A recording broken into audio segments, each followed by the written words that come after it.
আমাদের স্বাধীনতা সংগ্রাম শুরু হয়েছে বহু আগে থেকে। আমাদের মানুষেরা বিভিন্ন সময়ে তাদের বিভিন্ন দাবি দাওয়া নিয়ে, ভাষার দাবি নিয়ে, গণতন্ত্রের দাবি নিয়ে, ডিক্টেটরের বিরুদ্ধে সংগ্রামে লড়াইয়ে তারা সংগ্রাম করেছেন, সফল হয়েছেন।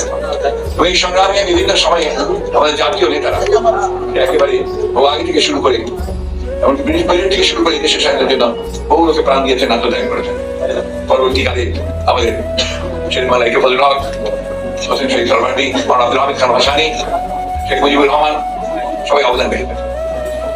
এই স্বাধীনতা সংগ্রাম চূড়ান্ত পর্যায়ে এসেছিল, যখন মানুষ আশা করছিল যে এই সংগ্রামের মধ্য দিয়ে মানুষ পাকিস্তান হানাদার বাহিনীকে বাধ্য করবে দেশ ছেড়ে চলে যেতে এবং একটা গণতান্ত্রিক রাষ্ট্র নির্মাণ করবে।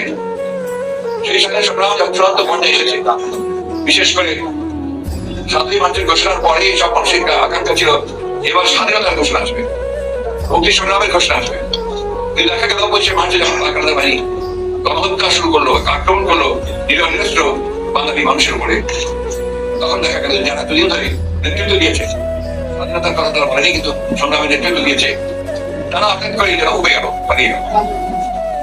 এবং যার উপরে সবাই সেই সময় নির্ভর করেছিল, অবিসংবাদী নেতা সেই সময় শেখ মুজিবুর রহমান, তিনি পাক হানাদার বাহিনীর কাছে আত্মসমর্পণ করেন।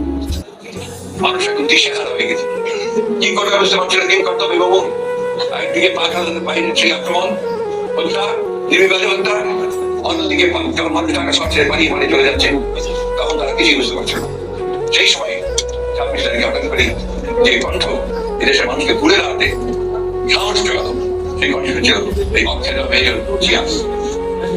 এই মেজর জিয়া তিনি ঘোষণা দিয়েছিলেন যে আমি মেজর জিয়া বলছি, আমি পাকিস্তান সেনাবাহিনীর বিরুদ্ধে বিদ্রোহ ঘোষণা করছি এবং স্বাধীনতা ঘোষণা করছি।